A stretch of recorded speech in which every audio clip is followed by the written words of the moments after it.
What's good, YouTube? My name is Coach, and in today's video we're going to be going over a deck that was requested for me to build. Thank you NHawk316 for suggesting this deck.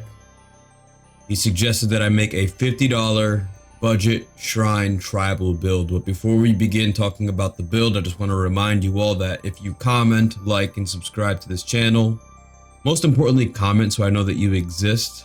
On any video on this channel, you enter for a chance to win a weekly commander giveaway in which I'll take a commander from my collection and then basically just ship it to your house. So if you're interested in winning a free commander, all you need to do is comment, like, and subscribe on any video on the channel. All right, so we're gonna get into this build over here. This is a $50 budget. As you see, we got about $48 over here.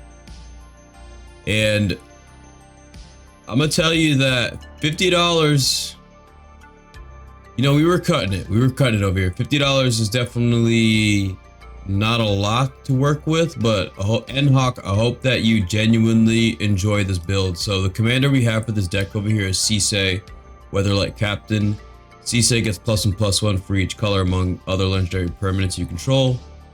More importantly, you can pay Wooburg, and it'll allow you to search your library for a legendary permanent card with converted mana cost less than Sisay's power. You put that card onto the battlefield, then you shuffle your library. So what we're working with here is we're focusing on playing creatures that allow us to create all colors of mana so that it gives us the opportunity to activate Sisay the best. And we're using enchantments that allow us to create mana of multiple colors so that we can activate Sisay, get some of our enchantresses in play so that we're able to draw cards as we play our 39 enchantments that we have over here, so that we can just set up a draw engine and then hopefully have the opportunity to just overwhelm our opponents with cards like our shrines, because we have a ton of shrines in this deck, mind you. And if we draw into our Paradox Haze over here, which is a $12 card in a $50 budget, it gives us the ability to activate each one of our shrines multiple times, and we'll get into each shrine later on, but we'll start from the beginning. The first card that we have over here is the Elysium of Life's Bounty. We can pay 1 mana to sacrifice this creature to then give a creature or enchantment protection from a color of your choice. So we just have this in here because this card allows us to draw cards off of our enchantresses that we have inside the deck, and it can protect our enchantments from removal. The next card we have over here is the Archon of Sun's Grace, 35 cents.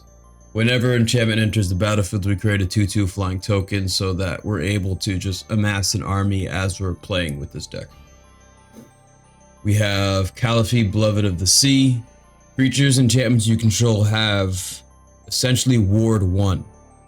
So we just protection here. It's an enchantment creature. We draw a card off of this card. It's important to note that every card that's an enchantment creature or enchantment can potentially draw us a card. That's the key. We have the Eidolon of Blossoms here. This one's in particular really good because it just says whenever another enchantment enters the battlefield under your control, draw a card. Most enchantresses say you have to cast them to draw a card. However, Sisay places your enchantments directly onto the battlefield. So with the Eidolon of Blossoms and Sisay, you would essentially tutor, put it on the battlefield, and then draw a card, which should be pretty good. We have Ghost Shintai of Ancient Wars. At the beginning of your end step, you may pay 1. When you do, Shintai of Ancient Wars deals X damage to target player equal, where X is the number of shrines you control. And let me tell you, we got a lot of shrines inside here. In the end, I'll count all the shrines. The next one we have is the Shrine of Boundless Vigor. Your end step and pay 1. Put a +1/+1 counter on target shrine for each shrine you control. This creature has trample. It's pretty good.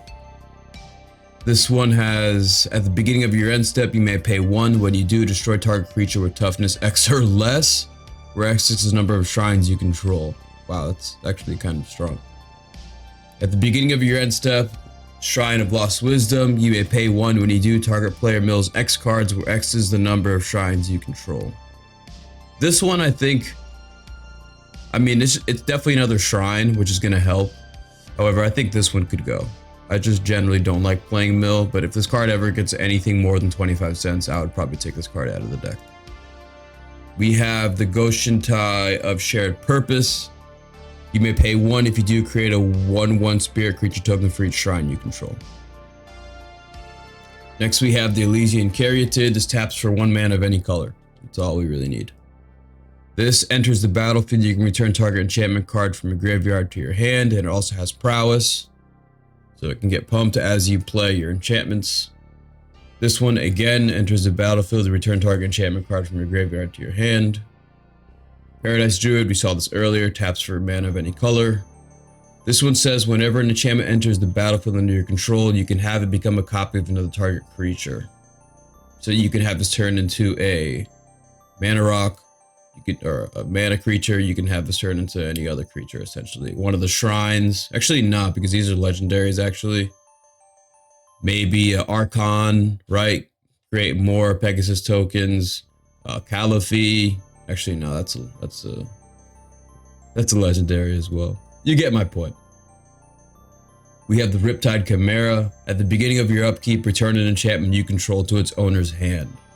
So what we're looking to do with this is just, we have some enchantments over here that are relatively cheap, like a Mana Bloom. What this does is, with an enchantress in play, where when we're casting enchantments, we're drawing cards, this basically just allows us to just put it back into our hand and then play it and draw a card. Put it back into our hand, play it, draw a card. And just consistently draw 2 cards every turn, essentially. And it's a flying 3/4 for 3 mana. This, the Satyr Enchanter, says whenever you cast an enchantment spell, you draw a card. Shimmerwing Chimera, beginning of your upkeep, same exact thing as this Chimera over here. Only, for some reason, this one's worse. Springbloom Druid, just 3 mana. You can sacrifice 2 basic lands. Sacrifice a land to search for 2 basic lands and put them onto the battlefield. This card could probably go, but it's good mana fixing. We have Sithis Harvest Hand. Whenever you cast an enchantment spell, you gain 1 life, draw a card. This one, I would imagine if you're playing this deck, you would tutor with Sisei immediately. Immediately, you would do that. Next card we have here is Thalia's Lancers. For 39 cents, you can search your library for a legendary card, reveal it, and put it into your hand. Next card we have here is Mine Excavation. You return target artifact or enchantment card in a graveyard to its owner's hand. You can tap 2 creatures that share a color, and then you can copy the spell. This Harmonic Convergence says return all enchantments to the top of their owner's libraries. So for us, if somebody goes to wipe the board and destroy all the enchantments, this just gives us the opportunity to save all of them. We have a Stern Dismissal, return target creature or enchantment an opponent controls to its owner's hand. You know, I just read that right now, and it says an opponent controls, so in retrospect, I'd probably take this card out of the deck. Sylvan Reclamation has basic land cycling for 2. You can exile 2 artifacts and or enchantments. Now we go on to the enchantments inside the deck. Really quickly, we're running 11 forests, 5 islands, 5 mountains, 7 plains, 5 swamps, Terramorphic Expanse, a command tower, and an exotic orchard. So our lands are gonna do our best. We're playing a Cast Out. I'm a big fan of, when I'm playing Enchantress decks, to play enchantments that have flash that act as removal. This also has cycling, so you could discard this card to draw a card. The Conclave Tribunal, 4 mana. Once again, it's just removal. You exile a non-land permanent until this leaves the battlefield. I find that these cards work out really well because you kind of force your opponents to use their spot removal, specifically enchantment removal, on these spells in order to get whatever they want to get back, and then that deters them from using them on the things like your shrines and other cards that you want to keep. So we have Dawn's Reflection. This says whenever enchanted land is tapped for mana, its controller adds an additional 2 mana of any combination of colors. So just fixes your mana, helps you to activate Sisay. Fertile Ground adds 1 mana of his or her color to the mana pool. This is good for Sisay. Honden of Infinite Rage. So here we're gonna go to see a lot of the shrines. So this says at the beginning of your upkeep, this Infinite Rage deals damage to target creature or a player equal to the number of shrines you control. Mind you, with the one enchantment that we have over here called Paradox Haze, these things can trigger twice, so just be aware. We have the Honden of Night's Reach. Target opponent discards a card for each shrine you control. This can happen twice. At the beginning of your upkeep, draw a card for each shrine you control. This can happen twice. Karametra's Favor. When this enters the battlefield, draw a card. Enchanted creature has add 1 mana of any color to your mana pool. See, this is what I was talking about with the chimeras. At the beginning of your upkeep, return an enchantment you control to its owner's hand. I would definitely suggest playing around cards that enter the battlefield and draw cards. So you wouldn't need an enchantress in play to draw cards off of this ability. So I'm actually going to make a slight adjustment right here. I really want to remove this, and we're going to add a Kenrith's Transformation. Let's see, 59 cents. Yeah, I think this fits the budget. Yeah, good. Because Kenrith's Transformation actually gives us the ability to enter the battlefield, draw a card, and the kind of acts as removal as well. So that works out really well. Now we have the Law Mage's Binding over here. Once again, this has flash. Enchanted creature can't attack or block, and its activated abilities can't be activated. Next card here we have Mana Bloom. This is just a card where, you know, it enters the battlefield with X counters on it. You just play it for a green mana to trigger to draw a card off of your enchantresses, and then at the beginning of your upkeep it'll go back into your hand, and then you play it again to draw another card, so on and so forth. We have Market Festival. Adds 2 mana and any combination of colors to his or her mana pool. Minimus Containment, more removal. We have Multani's Harmony. Enchanted creature has add 1 mana of any color to your mana pool. Once again, we're thinking about the Riptide Chimera here. We have the Oblivion Ring, just removal. Omen of the Dead. When this enters the battlefield, return target creature card from your graveyard to your hand. So once again, with the Chimera, okay, we could just continuously return this back to our hand to then play it again to just continuously get creatures cards from the graveyard back to our hand.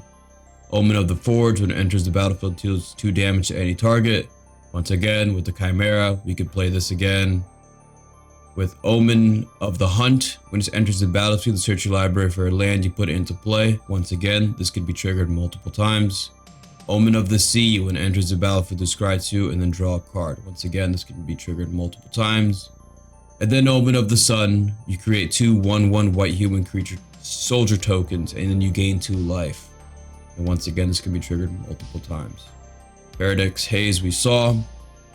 I really like Quarantine Field. This is an enchantment that basically kind of acts like a board wipe, because you can trigger many, or you can target many permanents at the same time. So Quarantine Field is one of those cards that actually has won me games of Commander before, so just be aware that that exists. We have Sanctum of All. This is just going to, I'm actually going to read this one. So at the beginning of your upkeep, you may search your library and or graveyard for a shrine card and put it onto the battlefield. If you search your library this way, shuffle it. If an ability of another shrine you control triggers while you control 6 or more shrines, that ability triggers an additional time. Wow. That's a great card. We have the Sanctum of Calm Waters. You may draw X cards, where X is the number of shrines you control.